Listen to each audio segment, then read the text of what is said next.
Hello, this is Brian from Tottenham Away, and this is my season in review. And it's been a difficult one to review because lots of ups and downs. So I'm going to try to get through it relatively quickly because I don't think that people like the sound of my voice that much. So we're going to start with this was Jose Mourinho's first full season. He had a half a season when he was brought in last year.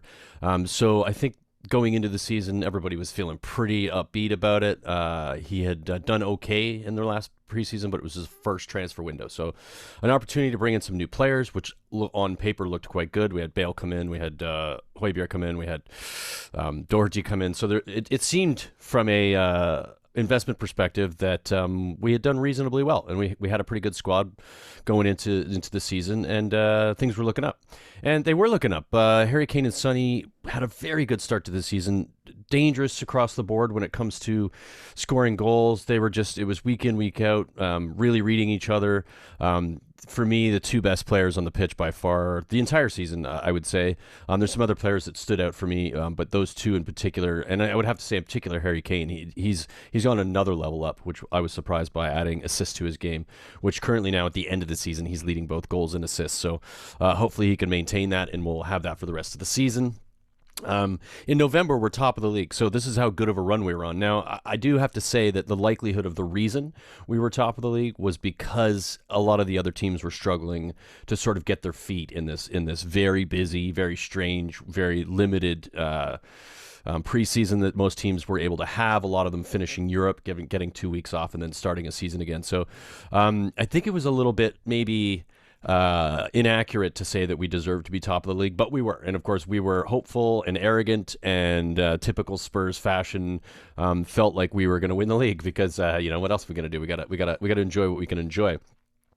So come a Liverpool match, we lose 2-1. Very good match. I thought we played quite well in that game. Of course, they had way more of the ball, but I thought chances-wise, had we put our chances away, we probably should have won. But Firmino at the death with a header scores the goal to win 2-1. And unfortunately, that goal, from that point on, I think from a confidence perspective, Spurs struggled to get that form back that they had for the season prior to that. So, it's a mentality issue, likely. A lot of different reasons for it, potentially, but it seemed like that loss from that point on, confidence in those bigger games or in those moments seemed to kind of get into the psyche of the team. And we saw those things happen more and more. There's a lot of different games to look at earlier in the season that it happened as well. The amount of points we dropped for winning positions, I think, was the second most in the league, which is atrocious for a team who's trying to finish top four. You can't lose those games.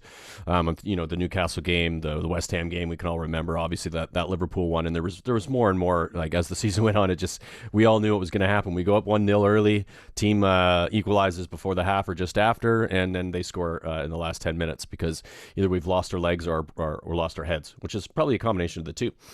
All right, so yeah, like I said, it's all downhill from there.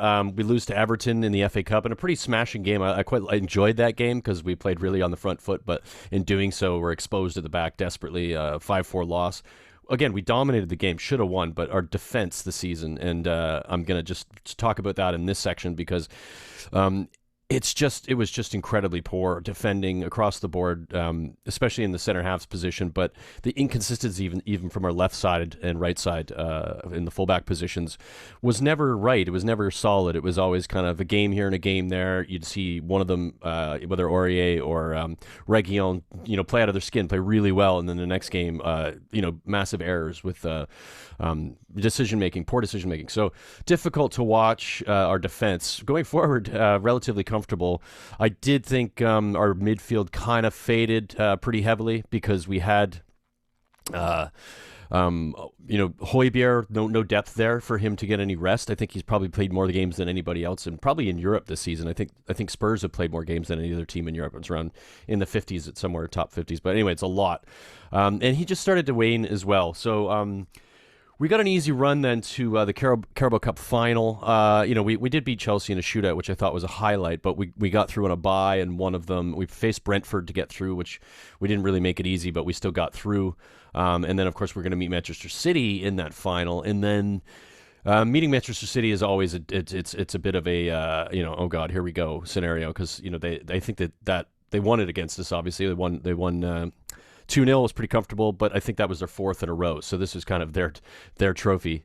And surprisingly, also, we, even with the Champions League game midweek, still played a very strong squad. So, if not their first squad, so we were up against it. I don't think most of us, once we saw the starting lineups, were confident we were going to get a result, despite feeling like we'd at least try.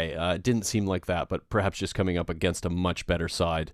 Who arguably, sorry, I skipped a key moment there that happened before the Carabao Cup. Jose Mourinho got sacked a week before that.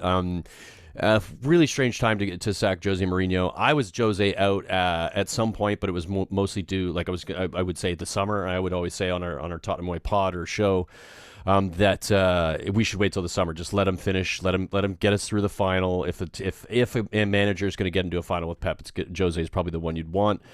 Having said that, Levy decided a week before the Cup final to sign him, arguably for financial reasons, which is absurd but expected. I mean, this is what the guy does. So we appoint Ryan Mason to the management position temporarily. Very young, 29-year-old player. I love Ryan Mason. I thought what he went through and how he's managed has been brilliant. What he's done with the youth squad of the under-18s has been very good. But way, way, way over his head. And let's just be honest. 29 years old. He arguably should still be playing. He's not seasoned enough, especially in a final, to get us any kind of result. So expectedly, we didn't win. The subs were poor. The starting lineup was poor. Everything about it was just like, this is going to go horribly wrong, and it did. Spursy. Unfortunately, I hate saying that, but it's the reality of the situation. So we're in Europe as well at the same time. We're going into a Europa League game against Dynamo Zagreb. We had beaten them in the home game 2-0, so we're pretty comfortable going into the away. But going away to Eastern Europe generally is difficult for any team. Struggle to get results there. It's usually because of the fans, because it's just a difficult place to go. It's noisy. A lot of horrible things said in the stands, unfortunately. And so Jose decides to start. This is before he's sacked. I know my order's a little off, but I'm trying to round it all up. Jose decides to start a lesser side that should arguably, just based on the quality in our team, should be able to get keep Zagreb to one goal maybe, and maybe we score one and that away goal gets us through, and we're in the quarterfinals of the Europa League. Instead, we end up losing 3-0, which we all know is pretty brutal and sad, and again, Spursy. Unfortunately, we're knocked out of the Europa League. We then play Arsenal a week after in the North London derby. We lose that one. I think that those things led to Mourinho getting sacked, and also his attitude changed. I mean, changed it. It came out as sort of what we know of Jose Mourinho. Became apparent that he was back in that sort of mentality again. And happy to see him go, but really unfortunate timing across the board there. So during all that, six English teams, and then seven European teams join or start a Super League without consulting the fans, without consulting players, without consulting their managers.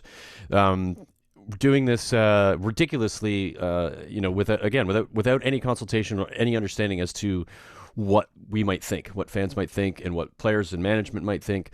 Fortunately, the fans and the players and managers seem to revolt against it. It started with Chelsea, and then United obviously had their bit. There is a big protest, so please go if you're in England, if you're in London and able to make it to the protest this weekend on Saturday. I encourage you to go, make your voice heard. I'm not going to be able to, but we will be doing a special for it. Hopefully we're trying to organize that. It's an early morning for us to do it, but over here in Canada. But that's basically my season review. We're sitting here going, I guess it was last weekend thinking, well, there's a chance for us to get into the top four because every other team is also crap, dropping points here, dropping points there. That doesn't, of course, then we come up against the Leeds side last weekend that made us look very, very average, and kind of kibosh that, which I think most of us who were honest with the situation felt like it was never going to happen. But every time we thought that something opened up and it looked like we might have that opportunity, not the case. And here we are sitting in seventh at the moment. Still a lot of teams around us. there's two games to be played. We've got Wolves and then Villa, or three games, sorry, Wolves, Villa, and then Leicester. We win all three of those games. It's 9 points. It's still, we have to rely on a bunch of other things to happen, and it's not likely. And, again, I'm doing it again. I'm getting my hopes up. Stupid. But anyway, we will probably finish in the Europa Conference League. We'll probably get a very average manager next season. We did a manager thing with this, with Lily White Lane previously. I think my opinions have changed probably since then about who I want to see come in, but I won't get into that now. I'll let Lily White Lane bring that up again on one of his shows. Maybe I'll get to hop on and have a chat about it again. But thank you for listening to my season review. This is Brian from Tottenham Away, and have a good one. Cheers.